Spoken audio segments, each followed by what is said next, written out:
Donald Trump and J.D. Vance doubled down on racist lies about Haitian immigrants in Springfield while claiming the Democrats are the ones who have to tone down their rhetoric. For more on this, it's time for a closer look.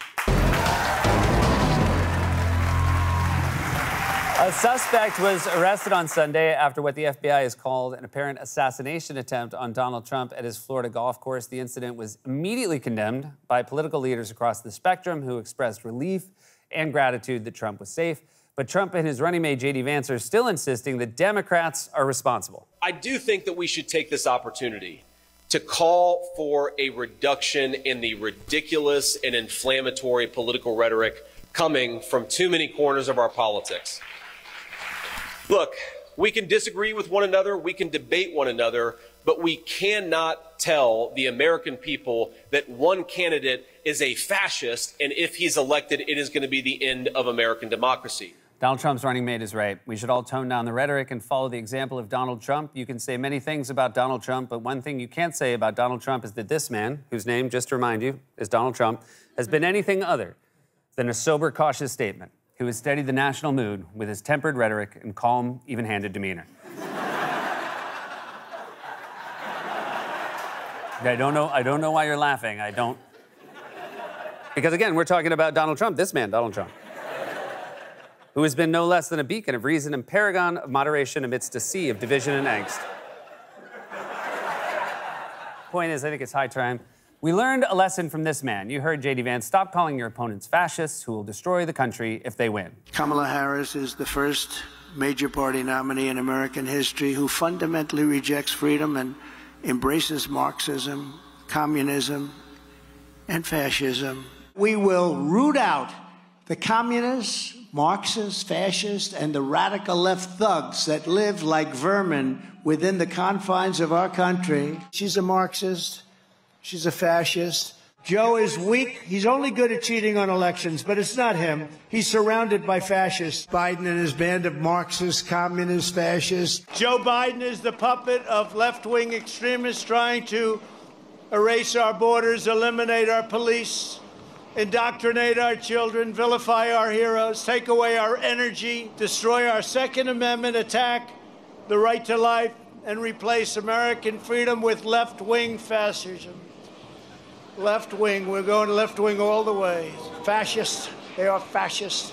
It pains him so much to use such inflammatory rhetoric, he can't even say the word fascism.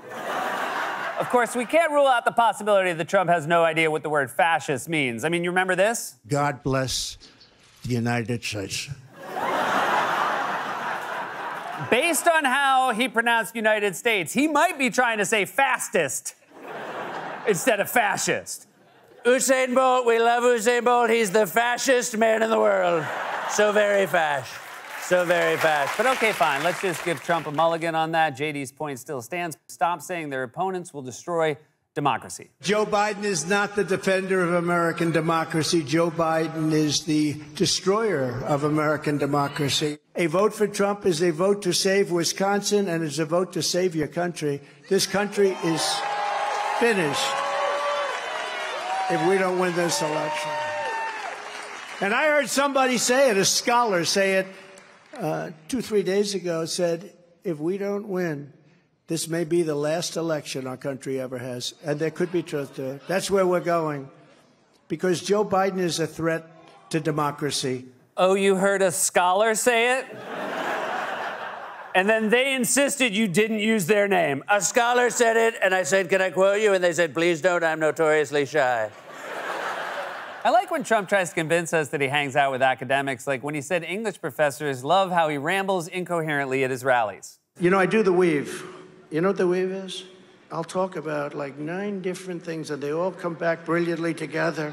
And it's like, and friends of mine that are like English professors, they say, it's the most brilliant thing I've ever seen.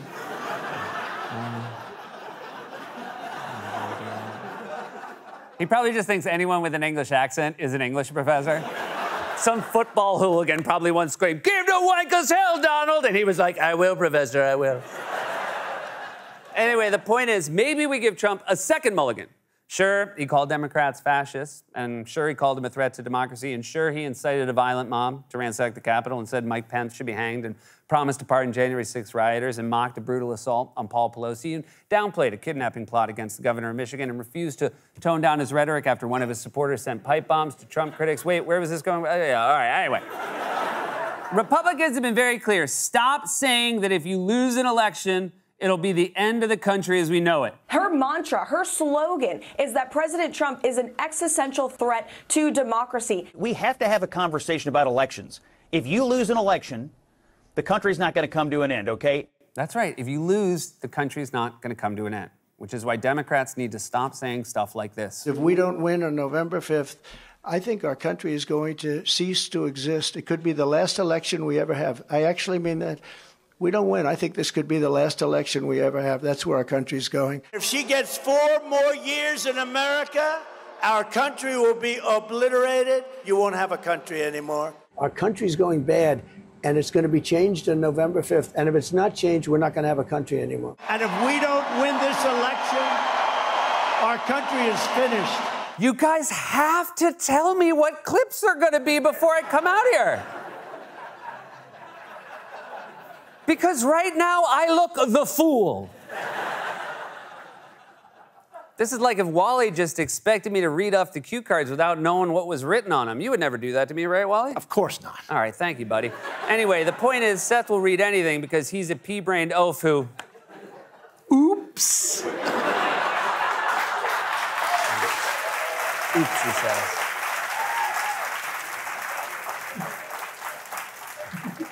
You know what Wally did hurts me? The round of applause hurts me more. So Trump has been saying for years that Democrats are fascist threats and vermin, which, by the way, is way worse. Using vermin to describe your political opponents is insane. Democrats need to tone down the rhetoric. Will Trump stop saying vermin? He can't. He just loves saying it. So they keep using this language, keep saying Democrats will destroy the country. And side note, Democrats have already won multiple times, and none of that came true. Joe Biden didn't turn the country into a fascist dictatorship. You know how I know? I played that clip of him falling up the stairs about 1,000 times. And not only am I still a free man, he came on this show. I don't remember Stalin ever making any guest appearances on any Russian late-night comedy shows, although there was that one time he appeared on Laugh-In. Suck it to me? And that was today's cultural reference for viewers over 50. Brought to you by Acorn Stair Lifts. Stairs got you missed? Take a lift! Let's backtrack for a sec to before that bit. What exactly are Republicans accusing Democrats of anyway? What specifically are Democrats saying that Republicans think is so irresponsible? The underpinning of her campaign, I mean, she repeats it herself. Trump will be a dictator on day one. He said that. Those are his words. She's quoting Donald Trump. Do you not understand how quoting works? Do you think your 9th grade English teacher is the one who said it was the best of times, it was the worst of times? Hey, you got a real way with words, Teach. I can't believe you drive a Sonata. So supporters of Donald Trump are mad at Democrats for quoting Donald Trump, and not for nothing, Democrats immediately condemned the thwarted plot and expressed relief and appreciation that Trump was safe. Biden even called Trump to check in on him. How does a phone call like that even start? Hey, yeah, John, it's me, it's the president. Check it is, yeah. Well, if it isn't my favorite vermin, how's the march of fascism going? Fash? I bet it's going very fashly. Trump, on the other hand, won't even condemn bomb threats against schools. Ohio Governor Mike DeWine just a moment ago announcing that the state highway patrol troopers in Ohio will now be positioned at every school building in the town of Springfield. This comes after 2 more elementary schools were evacuated just today over bomb threats. There have been 33 bomb threats since late last week. 6 schools in the area have now been targeted since Trump on the debate stage mentioned the false story about migrants eating pets in Springfield. Do you denounce the bomb threats in Springfield, Ohio? I don't know what happened with the bomb threats. I know that it's been taken over by illegal migrants, and that's a terrible thing that happened. Springfield was this beautiful town, and now they're going through hell. It's a sad thing. Not going to happen with me, I can tell you right now. How hard is it to denounce bomb threats against schools? Don't you know that's where your beloved scholars work? I'm at a loss for words. Lost for words brings us to a new segment called Seth is so shocked and horrified he has to take a break to check his fantasy football team.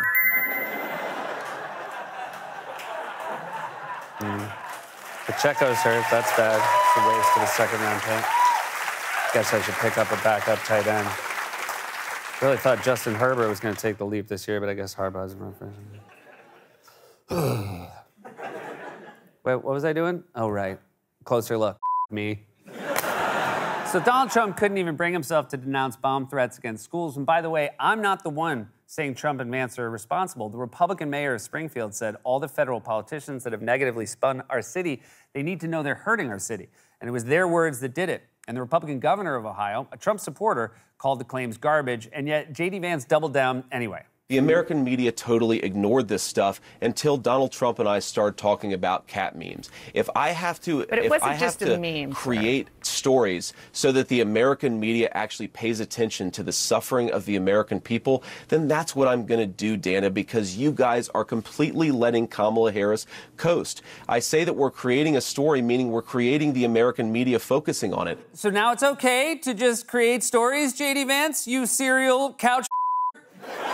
So J.D. Vance says he's creating stories, and Vance, it should be noted, is a terrible storyteller. I mean, I'd hate to see this charmless piece of driftwood read a book to a class of kindergartners. Good night, bears, and good night, chairs. Now, I find this quite humorous. What are two omnivores doing in an old lady's bedroom at dusk? And why is there a comb and a brush and a bowl full of mush? And why leave the mush out overnight? Seems very unsanitary. He knows what I'm talking about. Personally, I would never eat mush. Like all humans, I prefer donuts. I can't believe I have to say this, but there is a difference between saying true things and false things. Saying true things about powerful people, no less, it's okay. Saying false things, especially about vulnerable, powerless people, is wrong. Can't believe I have to explain that. In a way, I guess this makes me a scholar. This has been a closer look.